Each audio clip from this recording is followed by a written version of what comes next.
Bonjour à toutes et à tous. Merci pour votre présence aujourd'hui et pour certaines fidèles aux conférences du lundi du Jardin des Sciences. Aujourd'hui, nous recevons Madame Thérèse Villers, que nous connaissons surtout à Strasbourg pour avoir été conservatrice du musée Tommy Ungerer de son ouverture en 2007 jusqu'à l'an dernier en 2023. Donc elle est aujourd'hui conservatrice honoraire du musée Tommy Ungerer. Mais ce n'est pas Tommy Ungerer dont nous allons parler aujourd'hui, parce qu'avant d'avoir été conservatrice, elle est aussi historienne de l'art, donc pour parler de différents sujets. Et notamment, aujourd'hui, nous parlerons d'un monsieur qui est local aussi de Strasbourg, Gérard Gachet, qui a étudié aux arts décoratifs de Strasbourg, qui a enseigné aussi ensuite. Vous me regardez, j'ai vu cette information, désolée si je me trompe, qui a enseigné ensuite de 1980 jusqu'à son décès en 1985.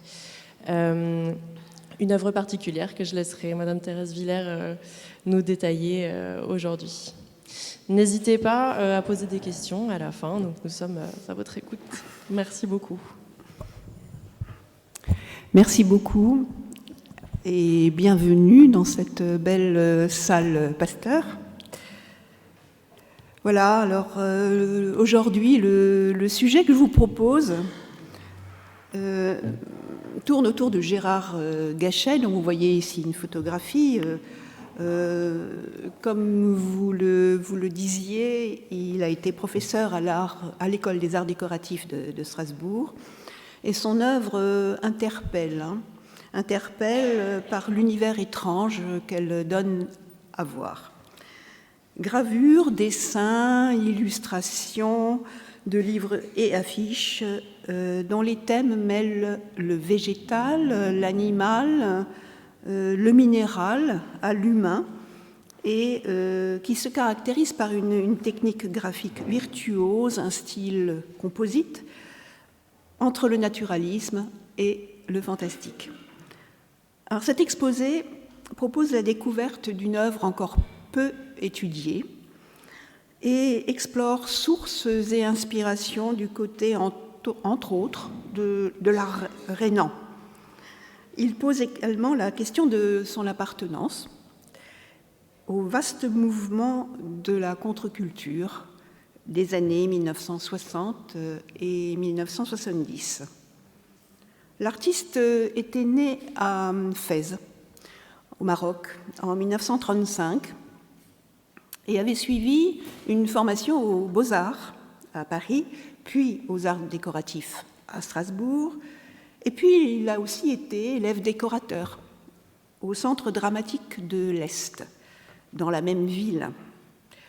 Il a hésité entre plusieurs activités artistiques, dont la musique, et c'est à l'âge de 25 ans qu'il a décidé d'être dessinateur. Il s'est installé définitivement à Strasbourg après avoir été professeur de dessin dans l'enseignement secondaire à Metz, à Saverne.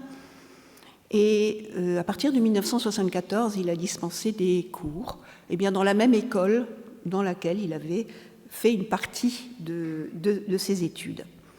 Il a exposé régulièrement à Paris, à Strasbourg, entre autres à la Galerie d'art alsacienne, à l'Ancienne Douane, en 1966, à la Galerie Landverlin, qui fut une fameuse galerie d'art découvreuse de talent, en 1970. Il décède en 1985. Alors, si l'œuvre de Gachet nous est connue, c'est en partie grâce à la publication de ses illustrations. C'est un registre très spécifique de la littérature auquel il s'est consacré en tant qu'illustrateur. Et son style graphique, il faut bien le dire, y était particulièrement bien adapté. Il s'agit du fantastique. Lui-même déclarait à ce propos « Le rêve serait de faire uniquement des illustrations de textes fantastiques ». Dès le début de son parcours, dans les années 1960, diverses revues spécialisées dans le domaine ont fait appel à lui pour illustrer des textes. Ce fut par exemple le cas d'une revue qui s'appelait Horizon du fantastique, éditée par Éclat, et qui va consacrer en 1968 son numéro 8 au thème « Les démons de la nuit ». Dans cet ouvrage collectif, Gachet a réalisé 6 illustrations pour un récit intitulé « Le bahut noir », écrit par Claude Seignol, dont le nom vous évoque sans doute quelque chose parce qu'il est considéré comme un maître en la matière. C'est l'histoire d'un jeune homme de bonne famille qui vit dans l'île Saint-Louis, à Paris, qui est fiancé et qui est à la fois possesseur d'un meuble, un bahut noir, et possédé par ce meuble qui le plonge dans un univers parallèle et dans le passé, et où il va se transformer en un monstre lubrique qui vit des aventures érotiques. Une édition spécifique est parue un peu plus tard, en 1971, dans la collection Ouroboros chez Axiom, une collection intitulée « Les lettres fantastiques illustrées », qui était évidemment dédiée aux classiques de la littérature fantastique.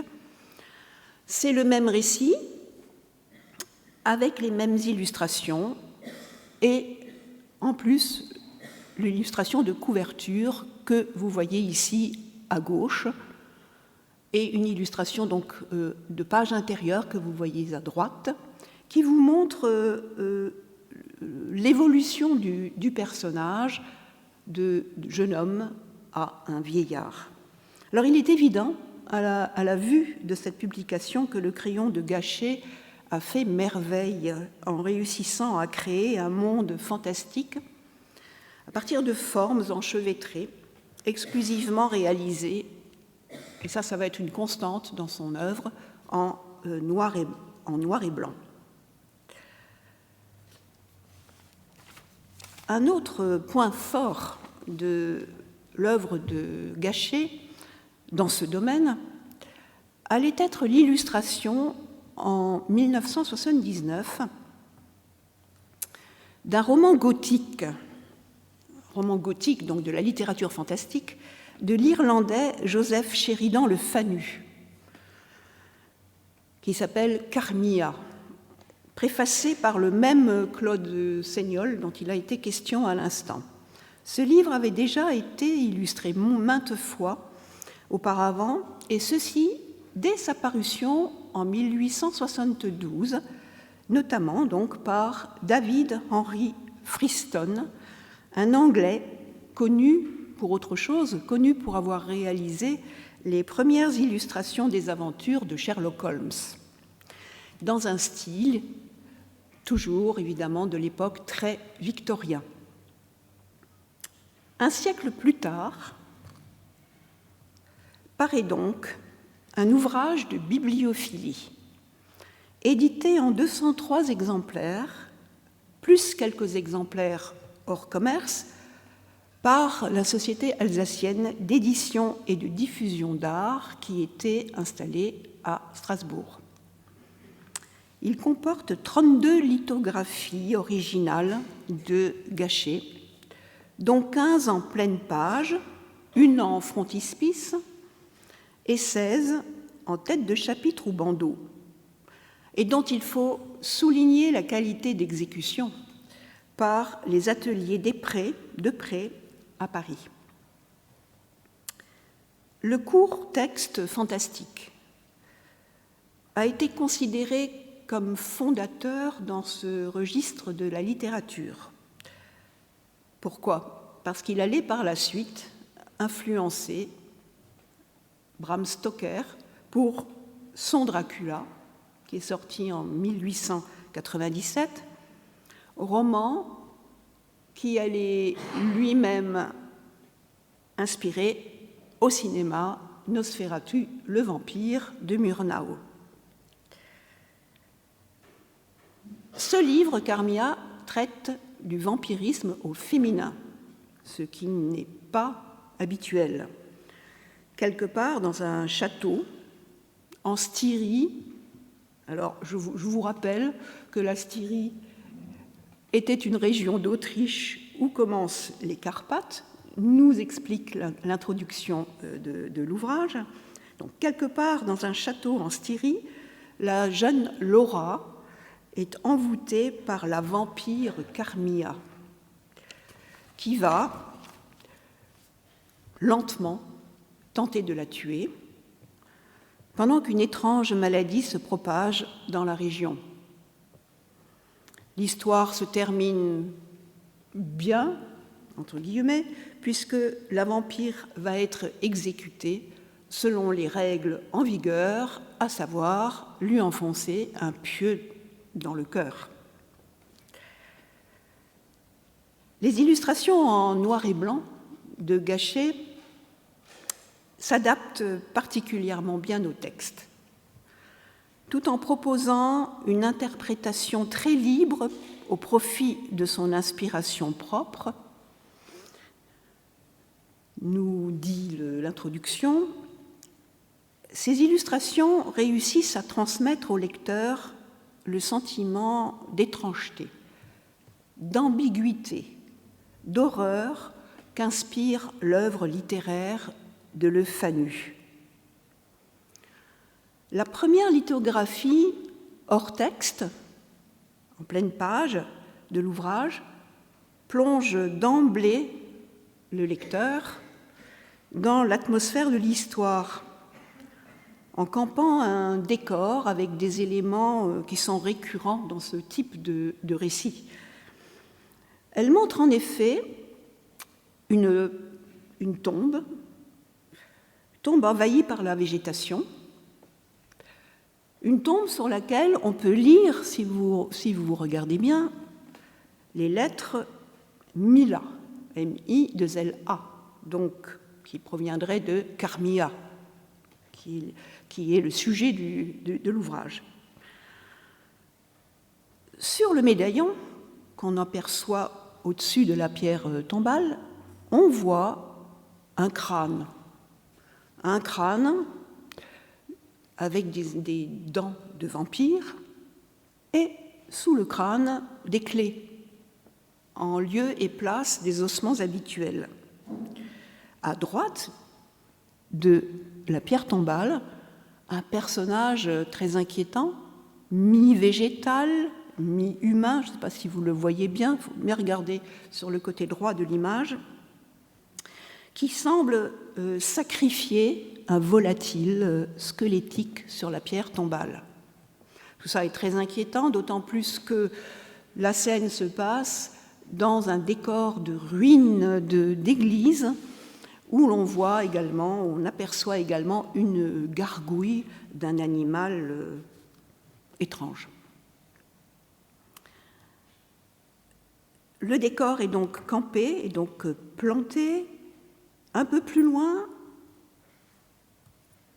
on découvre, toujours sur une lithographie pleine page, hors texte, Carmilla, donc l'héroïne du texte.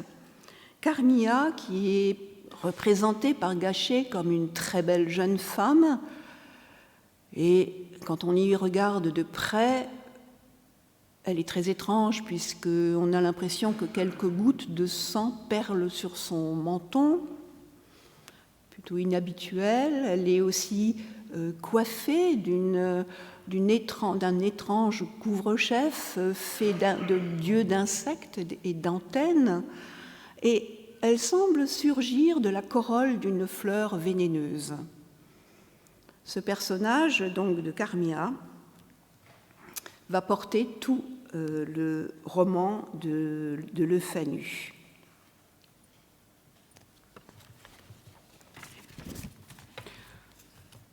Étudier l'œuvre d'un artiste ne se conçoit pas en dehors de son contexte. C'est du moins ce qui se conçoit dans notre discipline, à savoir l'histoire de l'art.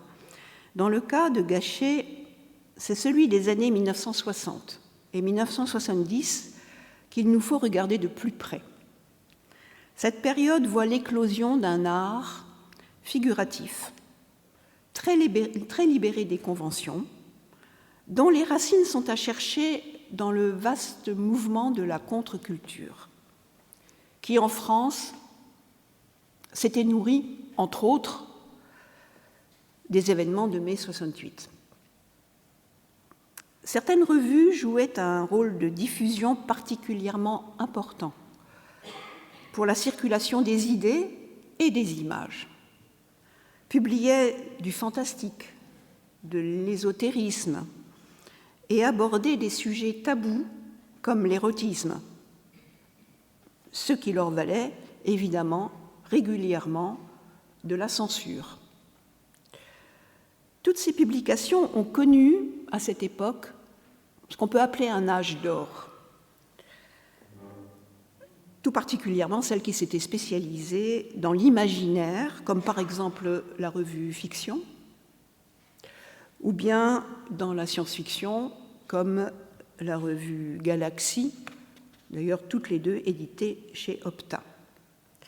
Elles faisaient appel, c'est là que ça nous intéresse plus particulièrement, à de nombreux illustrateurs contemporains et constituent par conséquent aujourd'hui un miroir très fidèle de ce qu'était le monde de l'illustration à cette époque, notamment dans le domaine de l'humour, dans le domaine de la satire, dans le domaine du fantastique et de la science-fiction. De nombreux illustrateurs y ont fait leur début, comme par exemple Möbius, dont je vous montre ici des illustrations, qui sont parues dans le numéro 63 de la revue Galaxy, donc en 69, et Möbius, que vous connaissez, qui allait connaître par la suite un grand succès populaire. Gachet n'a pas fait exception à cette règle, puisqu'il a également publié ses illustrations dans certaines de ses revues. Pour mémoire, je vous montre ici la couverture de la revue Le Fou parle, revue d'art et d'humeur, un titre inspiré par Paul Éluard, paru entre 1977 et 1984, et qui traitait de sujets de société brûlants. Gachet y a collaboré, de même qu'un certain nombre d'artistes et d'écrivains contemporains, comme par exemple Topor, Follon, Maurice Henry, Chantal Petit ou encore Max Fabre. Mais le vecteur de diffusion, je dirais le plus important, dans le domaine de la contre-culture à cette époque, a été sans conteste la revue Planète, que nous connaissons tous et toutes de nom, et qui a été publiée entre 1961 et 1971, donc qui a vécu une dizaine d'années, publiée donc par Pauwels et Bergier, qui étaient les auteurs en 1960 du Matin des magiciens. La devise de cette revue, qui a été l'organe du mouvement du réalisme fantastique, était « Rien de ce qui est étrange ne nous est étranger ». Elle s'intéressait à l'invisible, qui se cache derrière le visible. Les deux éditeurs firent aussi paraître 13 anthologies qui étaient consacrées à des littératures parallèles. Pauwels, de son côté, a édité Plexus, la revue qui décomplexe, qui est publiée du fantastique, de la science-fiction et de l'érotisme.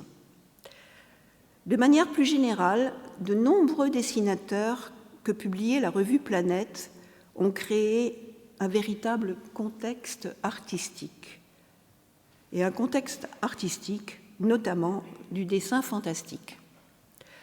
Des artistes comme Pierre Clayette, Philippe Druyet, Trémois et Gourmelin, dont vous voyez ici deux illustrations de couverture pour les anthologies de Planète ont, dès le début, fait partie de ces parutions, ont réalisé des illustrations soit dans les pages intérieures, soit pour les couvertures. Dans cette mouvance, se sont déployés un certain nombre d'artistes dont certains sont passés à la postérité. Gachet est l'un de ceux qui ont travaillé pour la revue Planète dès son premier numéro, en octobre-novembre 1961.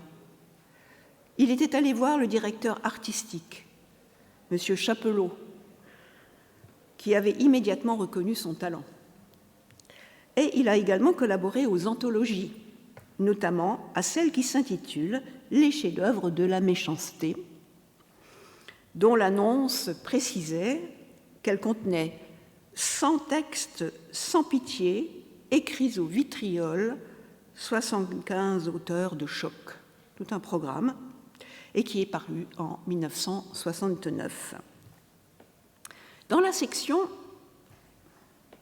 intitulée « La méchanceté noire », vous aviez plusieurs sections, la méchanceté rose, la méchanceté grise, la méchanceté noire.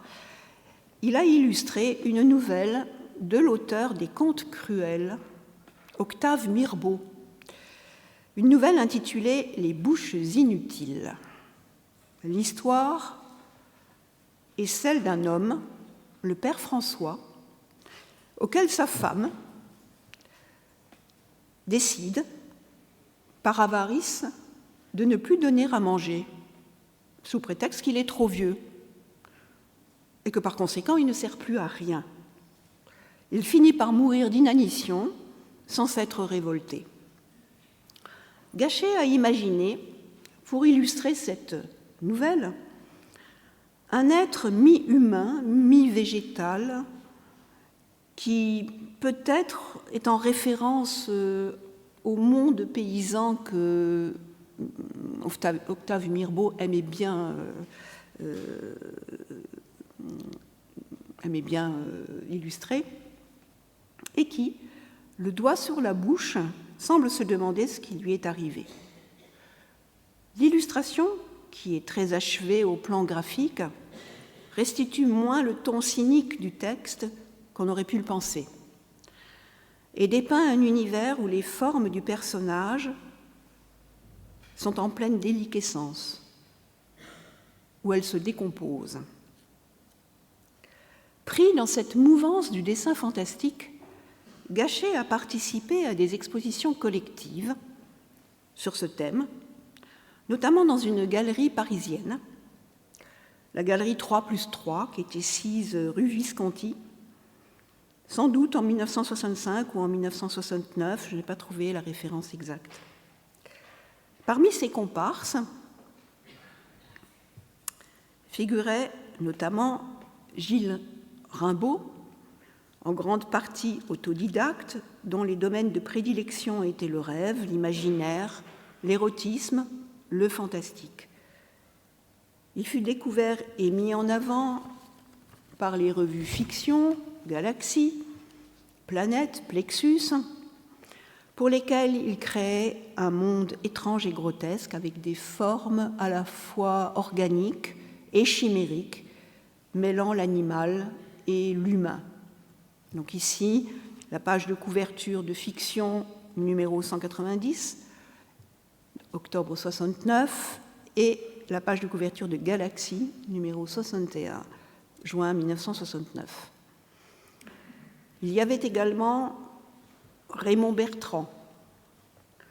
Raymond Bertrand, dit Bertrand, qui était même, sans doute, on peut le dire, l'un des représentants les plus connus à l'époque de cette mouvance. Gachet, que l'on avait interrogé à son sujet, reconnaissait que sa technique était très virtuose et relevait qu'il s'intéressait exclusivement au thème de la femme. Ses dessins de surréalisme érotique, au style très marqué par les 70s, ont été publiés par Eric Losfeld en 1969 et en 1971, On voit ici la couverture de la publication de 1969, qui a été rédigée par Emmanuelle Arsan, qui n'est autre que le vrai nom de la fameuse Emmanuelle, et puis qui a également illustré des romans de SF dans la collection Club du livre d'anticipation aux éditions Opta. Dans ces expositions était aussi présenté l'Espagnol Modesto Roldan, qui vivait à Paris à cette époque et réalisait des œuvres baroques et fétichistes, publiées dans la revue Plexus, ainsi qu'un certain Maury, dont l'œuvre est restée plus confidentielle. Il est incontestable que Gachet a appartenu à cette mouvance, peut-être à son corps défendant. En effet, après son départ de Paris et son installation à Strasbourg, cette nouvelle vie allait, selon ses propres dires, lui permettre de prendre de la distance par rapport aux chapelles parisianistes. Dans tous les cas, elle allait être l'occasion d'une nouvelle étape dans son parcours artistique. Si le contexte d'un créateur est déterminant pour la fabrique de son œuvre, les inspirations et les affinités artistiques qui ont nourri celle-ci le sont tout autant. Il est donc précieux d'en distinguer les essentiels pour mieux appréhender le cheminement d'un processus créatif. Et en ce qui concerne Gachet plus particulièrement, la tâche se révèle simple, car on peut se baser sur des témoignages écrits et filmés qu'a laissé l'artiste. En homme érudit, il n'ignorait évidemment rien de l'histoire de l'art, et même il s'en réclamait. Entre autres exemples, il déclarait son admiration, comme beaucoup de dessinateurs, pour la virtuosité de maîtres en la matière, tels Rembrandt ou Goya. Mais il faut nous pencher sur ce qui fait la spécificité de l'œuvre de Gachet. Il apparaît au premier regard qu'elle s'intègre au vaste mouvement de l'art fantastique. On peut se demander ensuite à quelle ramification de cet art elle se raccroche plus précisément.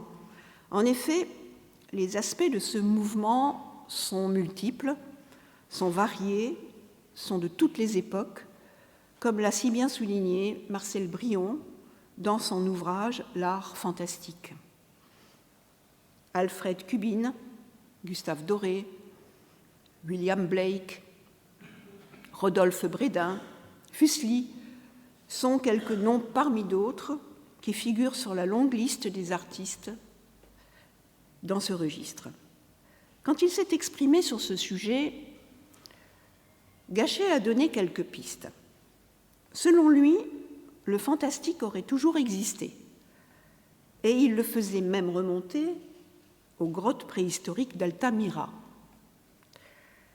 Mais parmi tous les courants qui constituent cet art, c'est du réalisme fantastique que l'artiste s'est senti le plus proche. Il a même déclaré « C'est ce qui me touche le plus ». Qu'est-ce que donc que le réalisme fantastique ? Selon les uns, c'est une manifestation des lois naturelles, un effet du contact avec la réalité quand celle-ci est perçue directement et non pas filtrée par le voile du sommeil intellectuel, par les habitudes, les préjugés, les conformismes. Selon les autres, il s'agit de rendre tangible, palpable le monde non objectif par l'évocation de l'ensemble et du détail, ou encore, en une autre formulation, de percevoir le fantastique au sein du réel. Gachet ressentait notamment une grande admiration pour Ernst Fuchs, l'un des fondateurs de l'école viennoise du réalisme fantastique, dont le but était de réagir contre les amputations dont l'homme total avait été victime au fil des siècles et contre ceux qui ne voulaient pas voir la bête dans l'humain. Ce mouvement était né en 1958 à Vienne, au moment même où Pauwels et Bergier remettaient le manuscrit du Matin du magicien à leur éditeur à Paris. Réalisme fantastique en France et à Vienne sont donc nés à peu près au même moment. Si en 1963, la revue Planète organisait la première exposition du réalisme fantastique à la galerie du Lac, dès 1967, des expositions du réalisme fantastique viennois ont eu lieu à la galerie 342 puis à la galerie Perrin dans la même ville. Gachet les a peut-être vus. Son œuvre montre d'ailleurs quelques analogies avec le travail noir et blanc, non seulement d'Ernst Fuchs, mais aussi de certains artistes qui étaient dans son sillage.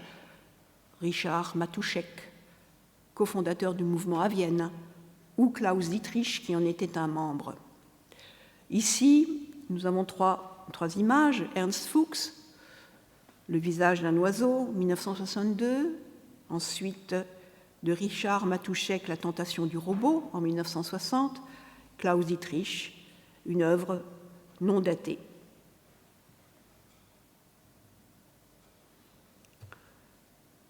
Fuchs et Gachet ne se sont sans doute pas rencontrés, mais en revanche, ils présentaient quelques affinités, notamment celle de ne pas considérer comme une source d'inspiration l'œuvre de Jérôme Bosch, qui est pourtant l'un des maîtres de l'art fantastique, tout en reconnaissant son génie pictural. Parmi les prédécesseurs qu'admirait Gachet, il faut compter un dessinateur anglais, Aubrey Beardsley, illustrateur entre autres de Salomé d'Oscar Wilde en 1893 et de Lysistrata d'Aristophane en 1896. Et s'il l'admirait, c'était sans doute en raison de son goût, du goût qu'ils avaient en commun pour la ligne sinueuse en noir et blanc et pour les sujets érotiques. Voici une illustration notamment du Lysistrata d'Aristophane qui est conservé au Victoria et Albert Museum à Londres. Mais l'œuvre de Gachet révèle bien des connexions avec d'autres sensibilités graphiques et picturales encore. Ainsi, l'écrivain de l'Académie française, Jacques Laurent, relève qu'elle vibre comme lui-même, Gérard Gachet, l'a bien senti au souffle du vieux Rhin germanique. Cette réflexion, qui est très juste, pourrait cependant s'étendre à toutes les expressions du romantisme dans l'art allemand, dont par exemple Albrecht Dürer, Albrecht Altdorfer ou encore Caspar David Friedrich, au cours d'époques très différentes, sont les tenants. L'une de leurs représentations privilégiées, c'est la nature. Et dans l'ensemble des motifs iconographiques qui composent celle-ci, prédomine la forêt, souvent associée à des ruines. Gachet, à son tour, a intégré ces motifs dans ses compositions en leur conférant la tonalité fantastique qui lui est propre. Ici, une eau forte d'Albrecht Altdorfer, paysage avec 2 sapins, conservé au Louvre, et mise en regard, une illustration de Gachet pour Carmilla,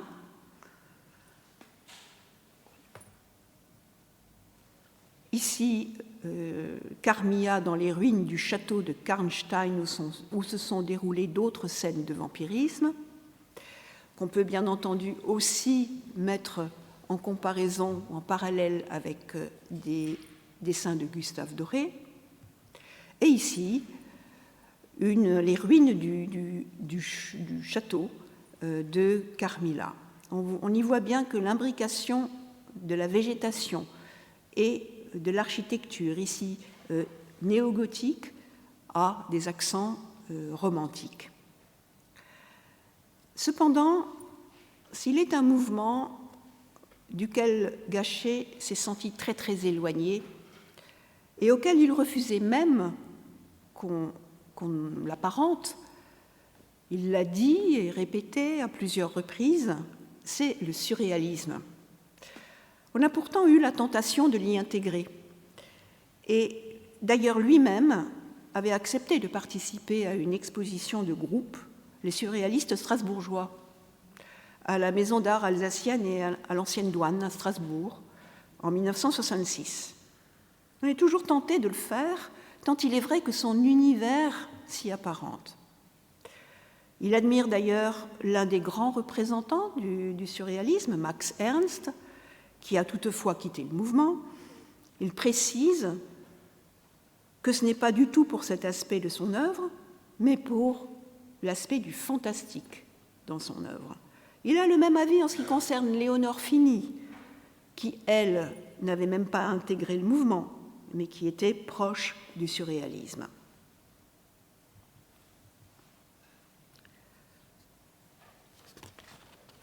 L'œuvre de Gachet, elle est à la fois lisible et complexe. Elle mêle le fantastique à l'érotisme et aux formes de la nature. Plus précisément, l'artiste se réfère au monde nuisible pour créer un monde fantastique. Il ne crée pas d'êtres ou de formes totalement imaginaires, mais des motifs hybrides, venant de la juxtaposition d'êtres vivants, animaux ou humains, ou d'objets. C'est leur confrontation qui va générer le fantastique. Gachet, ce passionné d'entomologie, de minéralogie, d'éthologie, se sert souvent des formes de la nature pour nourrir son inspiration. Il puise dans ce répertoire pour créer une nouvelle mythologie, semblable à la mythologie naturelle d'André Masson, par exemple, qui lui aussi plongeait au plus près de la nature pour créer son univers. Gachet invente des formes qu'il faut regarder avec attention, tant les figures sont entremêlées. Ces dessins donnent l'impression que tout peut se métamorphoser en tout. En cela, il est le suiveur de tous ceux qui ont usé de ce procédé. Et si les exemples en sont fréquents dans l'histoire de l'art, on songe bien entendu tout naturellement à l'un de ses initiateurs les plus connus, à savoir l'artiste de la Renaissance, Arcimboldo.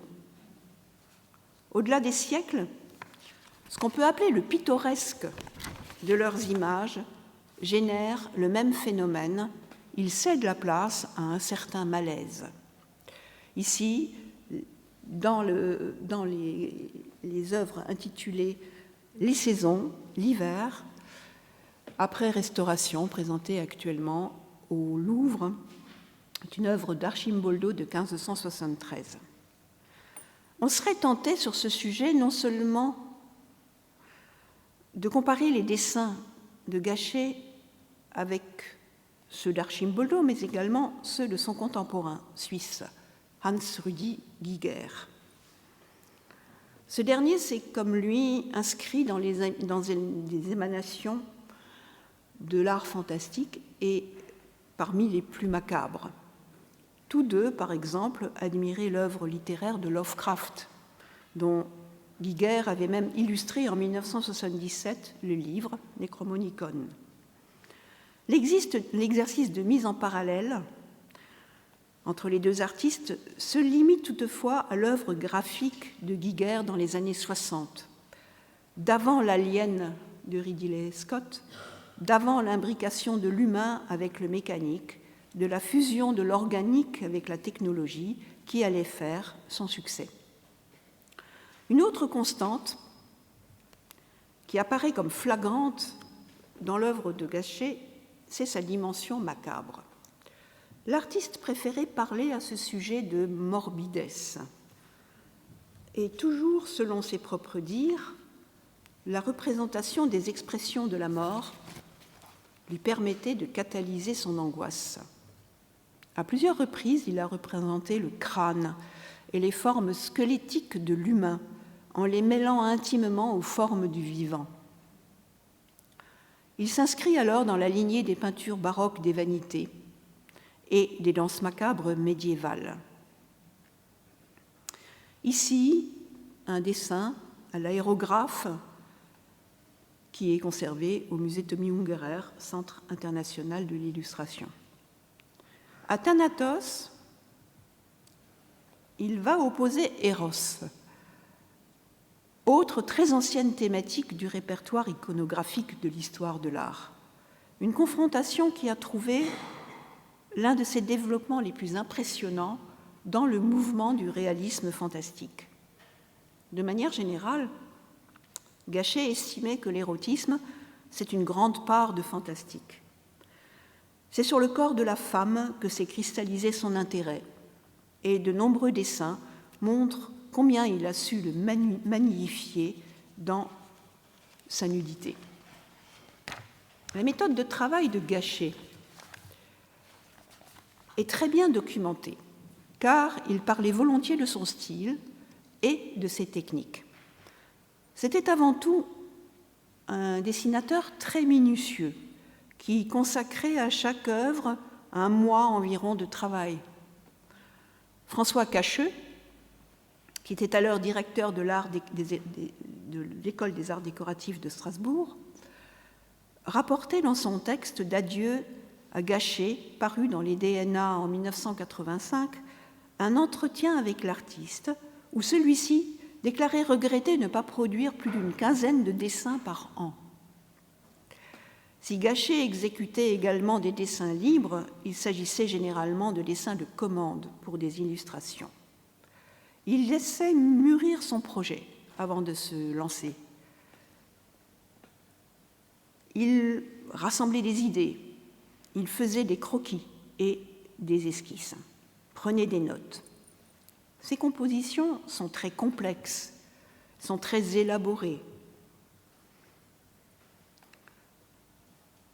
D'autant plus que leur auteur est constamment à la recherche du nombre d'or qui vient les ordonner.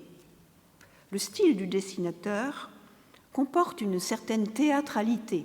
Le spectateur, regardeur, lecteur, doit, selon les propres termes de l'artiste, se sentir envahi par la représentation à deux niveaux, le premier visuel, le second métaphorique.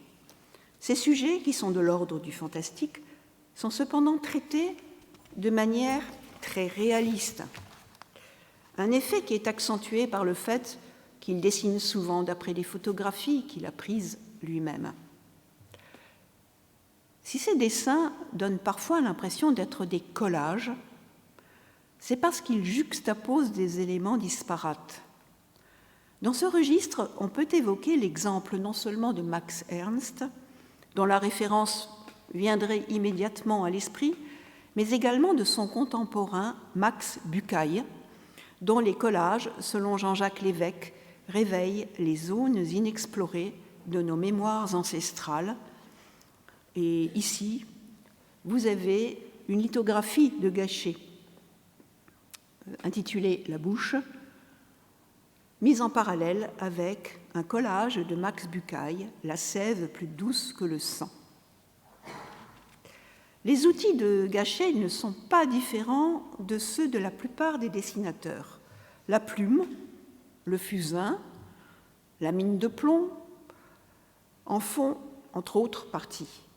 Plus insolite peut paraître l'usage du stylo à billes, qui n'était pourtant pas rare dans le dessin contemporain à son époque, comme le montrent par exemple les œuvres graphiques de Topor ou bien de César. Il explique ce que lui apporte ce médium. Cela me permet d'avoir des fondus, des surfaces, des valeurs que la plume, jusqu'à présent, ne me permettait pas de faire. Pour éviter l'effacement du stylo à billes avec le temps, il protégeait le trait avec l'aide d'un vernis. Il utilisait aussi un outil qui était très en vogue également dans les années 1960 et qu'affectionnait par exemple Giger, l'aérographe, qui en empêchant le contact direct avec le support du papier induit une certaine distance et qui permet un dosage d'air et de peinture dont l'effet peut se révéler très sophistiquée.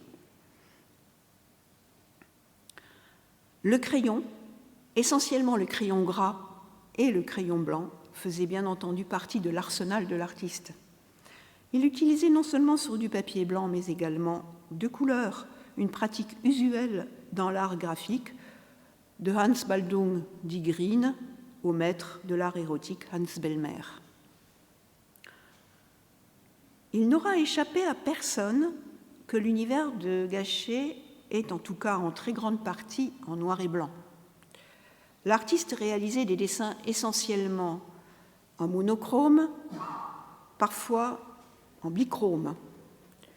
Il semblerait que de manière générale, il n'était pas très amateur de coloris. Et c'est sans doute l'une des raisons pour laquelle la pratique de la peinture ne l'a pas spécialement tenté. Gachet reste avant tout un artiste graphique, un dessinateur qui aimait expérimenter les techniques existantes dans ce registre, comme par exemple la lithographie sur zinc ou zincographie et sur pierre. Marcel Brion disait du maître du réalisme fantastique viennois, Ernst Fuchs, il travaille dans l'intemporel et pour l'intemporel. C'est une formule que l'on pourrait aisément appliquer également à Gérard Gachet. Doué d'une technique virtuose, il a créé un univers formel, fascinant, étrange, parfois dérangeant. Sans doute, la dimension sulfureuse de son œuvre est-elle pour quelque chose dans un certain effacement dont elle a été victime. Et le puritanisme ambiant qui semble prédominer aujourd'hui dans le monde de l'art n'y est certainement pas étranger. C'est la raison pour laquelle il m'a semblé important de contextualiser l'œuvre de cet artiste, notamment en la reliant à certains mouvements artistiques du XXe siècle et de manière générale à la grande mouvance de la contre-culture dont le réalisme fantastique est l'une des multiples expressions. À ce titre, et à bien d'autres encore, l'œuvre de Gachet mérite sa place dans l'histoire de l'art. On peut donc regretter que Gachet ne soit pas davantage représenté dans les collections publiques françaises, bien que quelques-unes de ses œuvres fassent partie des collections du Musée d'art moderne et contemporain de Strasbourg, avec un dessin, Le Masque, achat auprès de la galerie Landverlin en 1968, ou alors dans les collections du musée Tommy Ungerer, Centre international de l'illustration, à Strasbourg, avec 3 dessins qui sont un don de la famille de l'artiste en 2019. Depuis peu, une présentation permanente de ces œuvres est cependant accessible au public dans un musée privé créé par la famille de l'artiste à Bassambert, dans le Bas-Rhin. On redécouvre depuis quelque temps le mouvement du réalisme fantastique, qui était un peu tombé dans l'oubli. Une exposition au FRAC, Provence-Côte d'Azur, à Marseille, a même été consacrée en 2019 à ses expressions les plus contemporaines. De même, il serait temps de redécouvrir l'œuvre de Gérard Gachet. Et avant de vous donner la parole, j'aimerais remercier tout particulièrement la famille Gachet pour ses conseils, ses informations qui ont été précieuses, car elles sont relativement rares. Et également, mes remerciements vont à René Noël autre dessinateur qui a connu M. Gachet à l'époque où il était enseignant à l'École des arts décoratifs de Strasbourg. Je vous remercie pour votre attention et évidemment, je vais répondre à vos questions si vous en avez.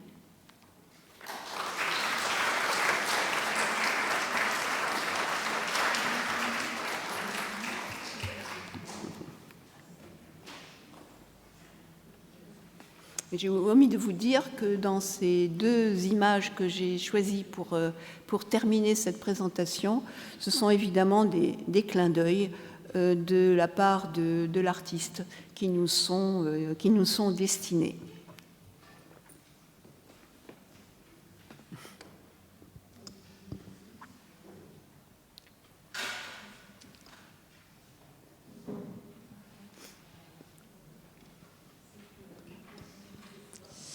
Il n'y a pas de questions, du coup.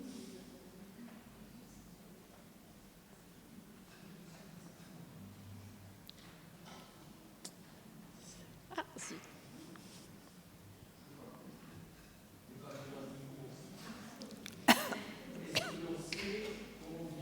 Il y a un micro qui correspondent à l'œuvre globale de Gachet.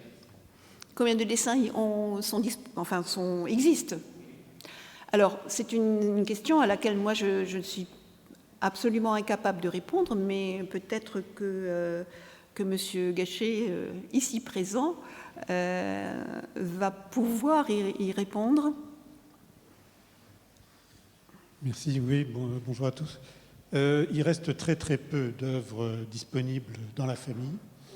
Il a essentiellement vendu tout au long de sa vie sa production, dont il faut bien admettre qu'elle est relativement restreinte, puisqu'on parle de 25 ans d'activité soutenue, à raison d'une quinzaine de dessins par an, ce qui est relativement modeste en volume. Pour ce qui concerne le musée, qui contient l'ensemble de ce qui reste à voir immédiatement et qui n'est pas chez des particuliers, on compte une vingtaine de dessins originaux et puis à peu près autant de lithographies différentes pour lesquelles il reste quelques exemplaires en multiples, mais tout cela est relativement restreint.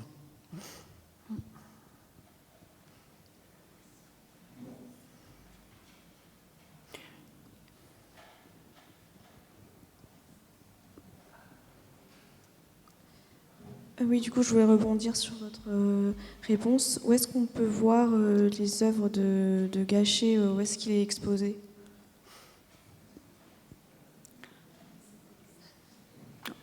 Oui, bien sûr. Vas-y. Alors, il existe un site internet dont les mots-clés sont Gérard Gachet, dessinateur.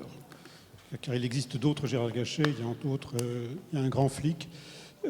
C'est pas le même. Donc Gérard Gachet, dessinateur, vous allez trouver un site internet sur lequel vous trouverez toute une somme de dessins à visionner, quelques renseignements bibliographiques, biographiques, quelques émissions de télévision qu'il avait données, des interviews qu'il avait données, donc beaucoup de renseignements. Et puis, il y a une rubrique sur le site où vous pouvez m'envoyer un message pour me dire que si vous êtes intéressé à visiter le musée, à quelle période ça vous intéresserait. Moi, je l'ouvre à la demande, il n'est pas ouvert en permanence, mais il est aisé de convenir d'un rendez-vous. Si vous êtes en groupe, c'est mieux. Si vous êtes tout seul, j'ouvre quand même pour vous faire voir ces choses-là. Ça se passe à Bassambert, c'est dans le Val-de-Villers. C'est à une 50aine de kilomètres d'ici. Et voilà.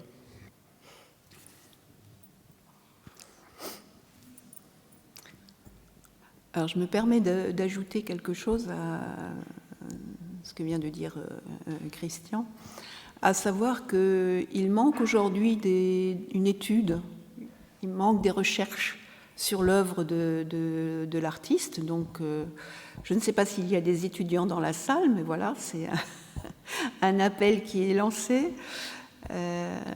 Et si ce n'était que par sa représentation au sein du mouvement du réalisme fantastique, il vaudrait la peine de contextualiser cette œuvre dans ce mouvement. Également parce que c'est un des rares dessinateurs originaires qui ont en tout cas développé leur œuvre à Strasbourg dans ce domaine, dans ce registre particulier, dans ce mouvement. Il n'y en a pas beaucoup d'autres. Souvent, la diffusion, la connaissance d'un artiste passe par là, hein, par les recherches. Et des recherches, évidemment, en histoire de l'art, parce que vous aurez bien compris que mon propos était un petit peu d'ouvrir à ce sujet, d'ouvrir votre intérêt à ce sujet, et je l'ai fait dans l'optique de l'histoire de l'art. Voilà, donc c'est un peu un appel que je lance. Peut-être qu'il manquerait également, ce serait peut-être intéressant, certainement, d'arriver à rassembler des œuvres qui ont été faites qui ont été réalisées pour les revues. Parce que moi, personnellement, en faisant les recherches, bien sûr, je me suis basée sur le site existant, sur le musée existant, mais j'ai eu énormément de difficultés à trouver les illustrations, notamment dans les revues de l'époque que j'ai citées. Et je pense que c'est un peu une lacune, hein, dans la connaissance de l'œuvre. Voilà. Donc si vous avez des éléments ou des informations que nous n'avons pas, les uns et les autres, ces informations seront les bienvenues. Merci beaucoup. Est-ce qu'il y a encore des questions par hasard ?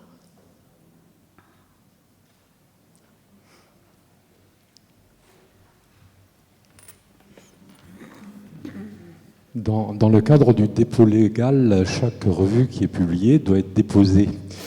Et a priori, elle peut être accessible, hein, des gens qui font des recherches. Est-ce que ce ne serait pas une piste pour remonter à des illustrations qu'on ne connaît plus ? Bien sûr, oui, absolument. Quelqu'un qui ferait une recherche approfondie pourrait tout à fait se baser là-dessus. Alors, comme ancienne conservatrice de musée, je suis très attachée aux originaux, évidemment. Donc la question que je pose concerne également les illustrations, l'original de l'illustration qui a été publiée. Mais bien entendu, la recherche peut déjà débuter à partir de cette base, effectivement. Rien ne vaut l'étude du dessin original, de l'œuvre originale, qui nous permet quand même de découvrir encore des éléments qui parfois ne passent pas à la publication. Surtout dans les revues, pas dans les livres d'art, évidemment. Je ne sais pas ce que vous en pensez. C'est un petit peu notre cheval de bataille quand on s'occupe d'une collection d'art graphique, on est aussi à la recherche majoritairement des dessins originaux, évidemment.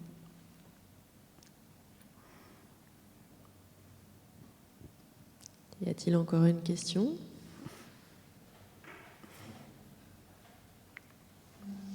Non ? Bon, je vous remercie, Madame Villers, pour cette rencontre aujourd'hui. Merci à vous de votre écoute. Merci pour votre attention. Et rendez-vous au musée à Bassambert.